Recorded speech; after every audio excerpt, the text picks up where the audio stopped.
मेरा मायका। बच्चों की गर्मियों की छुट्टियां लगे अभी 2 ही दिन हुए थे। सुबह सुबह पापा का कॉल आ गया। बोले, बेटा कब आओगी? मैंने अनमने मन से बोल दिया, पापा कुछ पक्का नहीं है। ऋषि टूर पर गए हैं, उनके आने के बाद देखती हूँ। पापा की आवाज़ रुआशी हो गई। बोले, बेटा तुम्हारी माँ नहीं है तो क्या हुआ? तुम्हारा मायका तो है और मैं तो हूँ। ऋषि से बात करो और जल्दी आ जाओ। मैं जी पापा के आगे कुछ बोल ही नहीं पाई। जब तक माँ थी उनसे रोज़ फ़ोन पर ढेरों बातें करती थी। साल में एक बार गर्मी की छुट्टियों में मैं पूरे 10 दिन के लिए मायके जाती थी। वो सुख किसी जन्नत से कम नहीं होता था। बच्चों से ज़्यादा मुझे गर्मी की छुट्टियों का इंतज़ार रहता था, पर जब से माँ गई मेरा मायके जाने का मन ही नहीं करता। ऐसा लगता है जैसे मेरा मायका ही ख़त्म हो गया। एक सूनापन, एक खालीपन सा मेरी ज़िंदगी में भर गया था। पापा एकदम शांत स्वभाव के थे और कम बोलते थे, पर सबकी ज़रूरत का पूरा ध्यान रखते थे। ऐसा नहीं कि मैं पापा को प्यार नहीं करती थी, पर बचपन में मैं माँ के ज़्यादा करीब थी, या यूँ कहूँ कि वो मेरे दिल के सबसे करीब थी। अपने सारे सुख दुख एक सहेली की भांति मैं उनसे साझा करती थी। आज सुबह सुबह पापा का कॉल आया तो उन्हें मना नहीं कर पाई। पापा का दिल रखने के लिए ऋषि से बोलकर अगले ही हफ्ते की टिकट करवा ली और पहुंच गई मायके। जैसे ही दरवाजे पर पहुंची, माँ की याद आ गई। ऐसा लगा जैसे वो अभी बाहर निकल कर मुझे गले लगा लेंगे। सोच के आंखें भर आई, किंतु आज माँ की जगह पापा बाहें फैलाए मेरा इंतज़ार कर रहे थे। सालों बाद पापा को गले लगा के खूब रोई। पापा ने अपने आंसू छुपाते हुए प्यार से मेरे सिर पर हाथ फेरा तो दिल थोड़ा हल्का हो गया। बहुत दिन बाद पापा को देखा, कमज़ोर लग रहे थे। वैसे तो भाई भाभी और पापा सभी मेरा बहुत ध्यान रखते थे।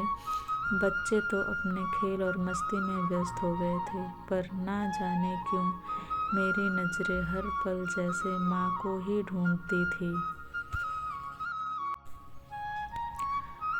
आज भी पापा पहले की तरह रोज़ खाने के बाद मेरी पसंदीदा मटका कुल्फ़ी लाना नहीं भूले थे। भाई भी बच्चों को कभी पार्क, कभी चिड़ियाघर तो कभी बाज़ार घुमाने ले जाता था। भाभी भी रोज़ मुझसे पूछकर मेरी पसंद का खाना बनाती। सब कुछ पहले की तरह ही था, बस माँ नहीं थी। इस बार मायके में मेरा दिल नहीं लग रहा था। माँ की कमी मुझे बहुत खल रही थी। ऋषि को कॉल करके मैंने 2 दिन बाद का टिकट करवा लिया। सबने मुझे रोकने की बहुत कोशिश की, पर मैं नहीं मानी। देखते ही देखते मेरे जाने का समय आ गया। आज शाम की ट्रेन से मेरी घर वापसी थी।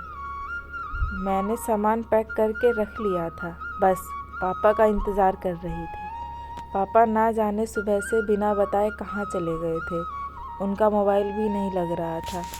मन घबरा रहा था, बिना बताए आखिर गए कहाँ। इधर मेरी ट्रेन का समय भी होता जा रहा था। समझ नहीं आ रहा था कि क्या करूं। तभी पापा का कॉल आया। बोले, गुड़िया तुम लोग स्टेशन जाओ, मैं सीधा वहीं पहुंच रहा हूँ। हम लोग स्टेशन पहुंच गए। ट्रेन सही समय पर थी। पापा स्टेशन पर हमारा इंतज़ार कर रहे थे। उनके हाथ में एक बॉक्स था। उन्होंने मुझे देते हुए गले लगाया और बोले, इसे ही लेने गया था, इसलिए देरी हो गई, संभाल के रखो। मैंने आश्चर्यचकित होते हुए पूछा, इसमें क्या है? पापा की आंखें भर आईं। अपने आंसू पोंछते हुए बोले, तुम्हारी माँ का प्यार। कुछ समझती तभी ट्रेन आ गई। हमें ट्रेन में बैठा के पापा और भाई ने विदा कर दिया। मेरी नज़रों से ओझल होने तक पापा वहीं खड़े हाथ हिलाते रहे। मैं भी एकटक ना जाने कब तक बाहर खिड़की से उन लोगों को निहारती रही। तभी बेटे ने आवाज़ दी, मम्मी। मेरे हाथों में एक चिट्ठी थमाते हुए कहा, मम्मी, नाना जी ने ये आपके लिए दिया है। मैंने तुरंत चिट्ठी खोली। मेरी प्यारी गुड़िया रानी, सदा खुश रहो। जब तक तुम्हारी माँ थी, तुम्हारी हर छोटी बड़ी बात का ख्याल वही रखती थी। मैं जानता हूँ कि मैं तुम्हारी माँ की जगह तो नहीं ले सकता, पर उनकी कमी की पूर्ति करने की कोशिश तो कर ही सकता हूँ। आज तुम्हारी माँ होती तो हमेशा की तरह अपने हाथों से तुम्हारे लिए बड़ी, पापड़, अचार बना के साथ भेजती। माँ के हाथ का तो नहीं, पर उसके स्वाद जैसा सब सामान एक दुकानदार से बनवाने की कोशिश की है। उम्मीद है तुम्हें पसंद आएगा।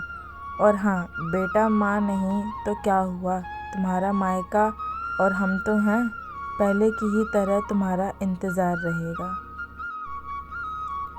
ढेर सारे प्यार और आशीर्वाद के साथ, तुम्हारे पापा।